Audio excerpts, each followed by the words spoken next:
42% కోట 2 వేర్వేరు బిల్లులను అసెంబ్లీలో పెట్టిన ప్రభుత్వం ఏకగ్రీవంగా ఆమోదించిన సభ అమలు కోసం కేంద్రంపై ఒత్తిడి తెద్దాం సీఎం రేవంత్ కేసీఆర్తో పాటు అన్ని పార్టీల లీడర్లు కలిసి వస్తే ప్రధాని కలుద్దాం ఈ పార్లమెంట్ సమావేశాల్లోనే ఆమోదింపజేసుకుందాం రిజర్వేషన్ల పెంపు ఎట్లా సాధ్యం కాదో చూద్దాం రాష్ట్రంలో బీసీలు 56.36% ఉన్నట్లు తేలింది మేము చేపట్టిన కులగణన లెక్క 100% కరెక్టు అని చెప్తాను 100% తప్పు 100% తప్పు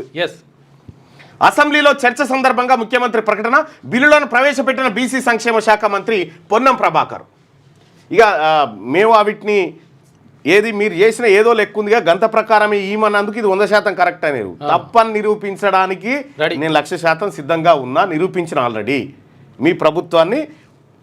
దోషిగా నిలబెట్టిన ఆ లెక్కల్లో ఇక ఆ లెక్కల్లోకి మీరు పోకండి మాకు 42 దాని మీద దృష్టి పెట్టండి బీసీ రిజర్వేషన్లు 37% పెంచాలని గత ప్రభుత్వం గవర్నర్కు ప్రతిపాదన పంపించింది దాన్ని గవర్నర్ రాష్ట్రపతికి పంపారు రాష్ట్రపతి దగ్గర ఉన్న ఆ ప్రతిపాదనను ఉపసంహరించుకొని కొత్త ప్రతిపాదన పంపిస్తున్నాం అందరినీ సంప్రదించి బీసీలకు 42% రిజర్వేషన్లు కల్పించాలనే బిల్లులను తీసుకొచ్చాం సభానాయకుడిగా నేను మాట ఇస్తున్నా బీసీ రిజర్వేషన్ల సాధనకు నాయకత్వం వహిస్తా అఖిలపక్ష నాయకులందరూ కలిసికట్టుగా వెళ్లి ప్రధాని కలుద్దాం బీసీ రిజర్వేషన్లు 42% పెంచేందుకు అవసరమైన చట్టపరమైన చర్యలు తీసుకుందాం అని చెప్పి ముఖ్యమంత్రి రేవంత్ రెడ్డి గారు అన్నారు ముఖ్యమంత్రి రేవంత్ రెడ్డి గారికి నా సూచన ఏంటంటే అఖిలపక్షం అని కాకుండా ముందు ముఖ్యమంత్రిగా మీరు వెళ్ళిరండి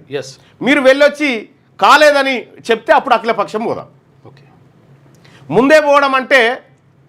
మనం ఏదో డౌట్ క్రియేట్ చేసినట్టు ఉంటుంది రాష్ట్ర ప్రభుత్వం నుంచి జరగాల్సిన ప్రాసెస్ జరిగి మీరు మంత్రిమండలి అందరు పోయి ఒకసారి ప్రధానమంత్రిని కలిసి ఆ మాట చెప్పిరండి చారిత్రాత్మక బీసీ రిజర్వేషన్ల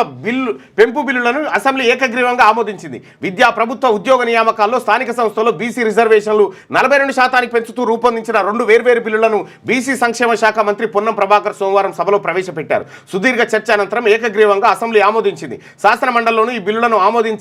ఆమోదించడం లాంఛనమే తర్వాత గవర్నర్కు అట్నుంచి రాష్ట్రపతి ఆమోదం కోసం వెళ్తాయి ఇవి చట్టరూపం దాలిస్తే బీసీల ఏండ్ల కళ నెరవేరుతుంది ప్రభుత్వ విద్యా ఉద్యోగాల్లో బీసీలకు అవకాశాలు పెరుగుతాయి ప్రముఖ విద్యా సంస్థల్లో సీట్లు పెద్ద సంఖ్యలో సర్కార్ కొలువులు దక్కుతాయి ఇటు స్థానిక సంస్థల్లోనూ పార్టీల దయాదాక్షిణ్యాలతో సంబంధం లేకుండా 42% రిజర్వేషన్లు బీసీలకు అమలవుతాయని నిన్న పొన్నం ప్రభాకర్ గారు చెప్పడం జరిగింది